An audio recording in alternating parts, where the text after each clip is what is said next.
Thank you again, Mr. Chairman. Chairman Manning, Vice Chair Reynolds, Ranking Member Hicks Hudson, and members of the Senate Judiciary Committee, thank you for this opportunity to provide opponent testimony on Substitute Senate Bill 87. Again, I'm Gary Daniels here representing the ACLU of Ohio.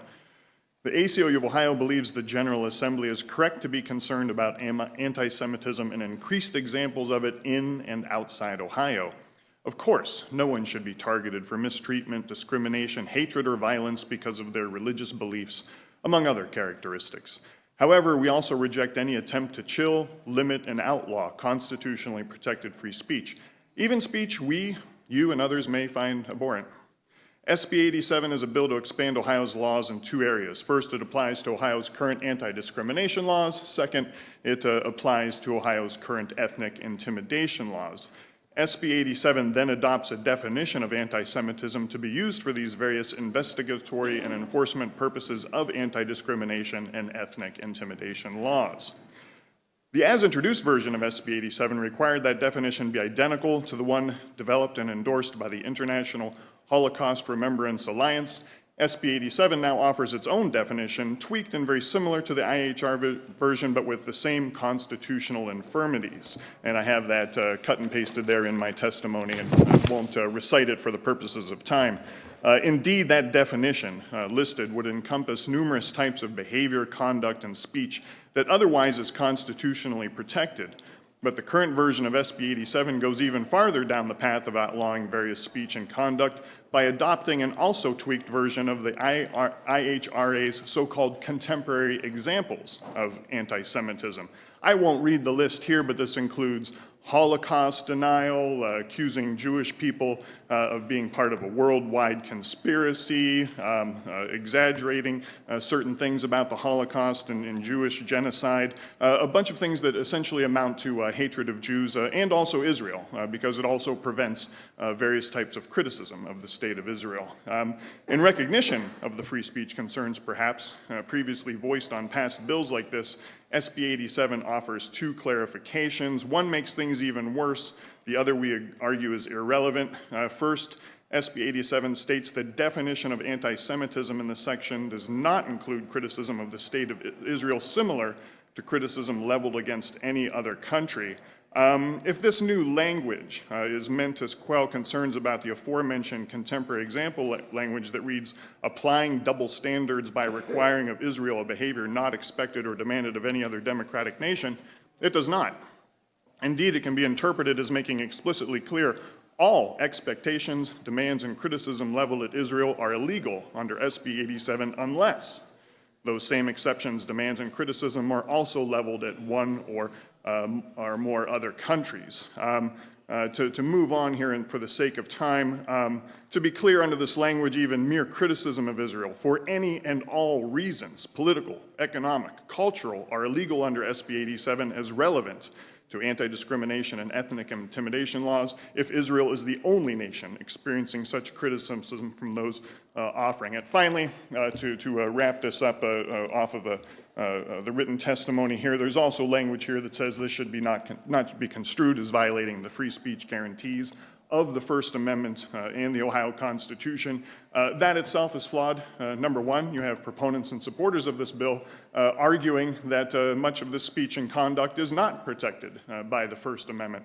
So when it comes to enforcing this and investigating this, I guess we shouldn't be surprised if those in charge of doing so also are confused about what exactly is constitutional and what is not. This opens up all kinds of problems from a free speech perspective, and that language, that disclaimer language, I think is highly unlikely to make it to the final version. That is, as legislation is interpreted, some of it's cut as it makes its way into the Ohio Revised Code. So we don't see that language as offering any particular comfort from a First Amendment perspective. For interrupting. We have hit the 4-minute mark, right. So we'll take questions now. Well, the first question goes to the ranking member. We encourage your rejection. Thank you.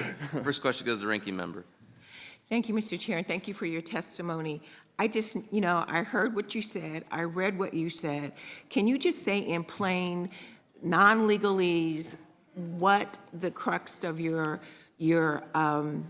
position is? Mm-hmm.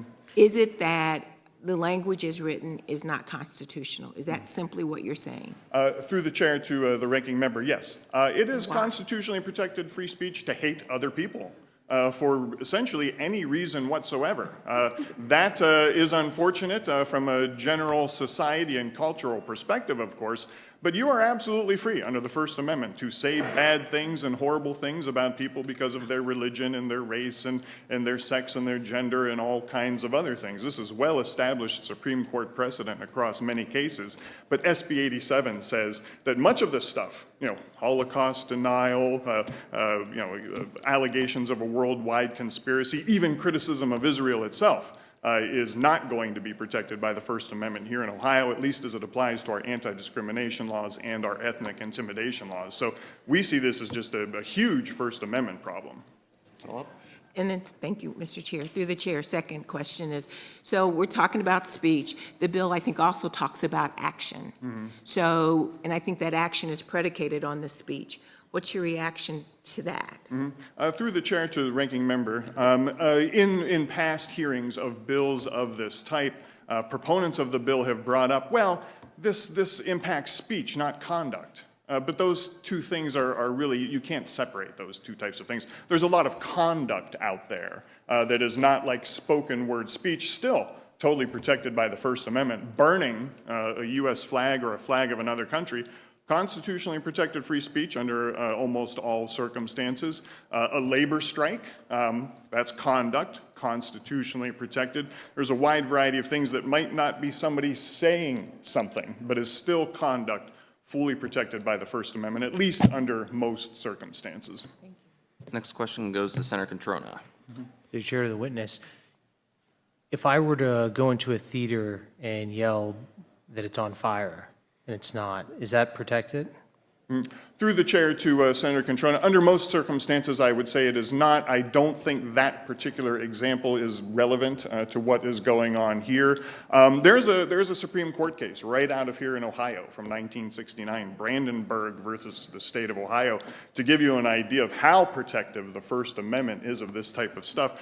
Brandenburg pretty clearly states that wishing violence upon other people is constitutionally protected free speech, so long as the purpose of your speech or your conduct isn't to direct imminent lawlessness that then happens against or could happen.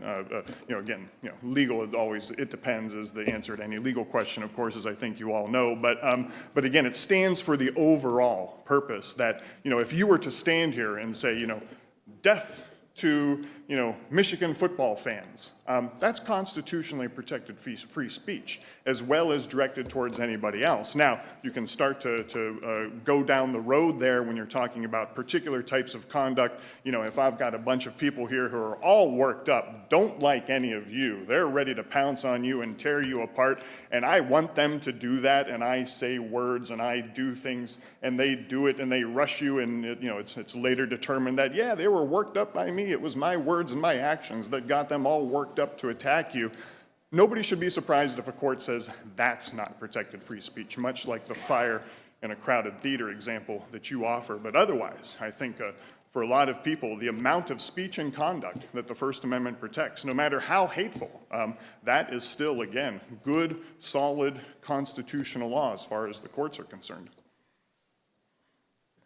So you said it was, constitutionally protected to hate other people. Is it constitutionally protected to commit a crime while hating other people, or is it, or more specifically in this bill, to enhance a penalty to a crime because of the hating the other people, I guess, as you put it? Yeah, Chairman, then you get into some very fact-specific types of things I mentioned in my written testimony. If it comes to enforcement of this, what is the expectation here? What should Ohioans expect? Are they going to have people combing through their social media, looking at what types of books they read and that they buy, what kind of television shows they watch, some of which, of course, might give an inkling as to their overall state of mind, but is still, constitutionally protected. And if you have investigators who are trying to enforce this law, you wonder how much weight they will give to that type of circumstance, because you can have people, of course, that read hateful literature, watch hateful movies, attend groups of people who, hate various people, but all of that, again, is constitutionally protected. But under Ohio current law, and still the same with SB 87, there are some circumstances, of course, where that hatred of a particular person, when it was relevant to the crime at hand, can receive no or little constitutional protection. But it's very, very fact-specific. SB 87 is not fact-specific whatsoever. I mean, it talks about just sort of an across-the-board, no, this is not going to fly in Ohio. Again, not recognizing or respecting how fact-specific some of these things can get.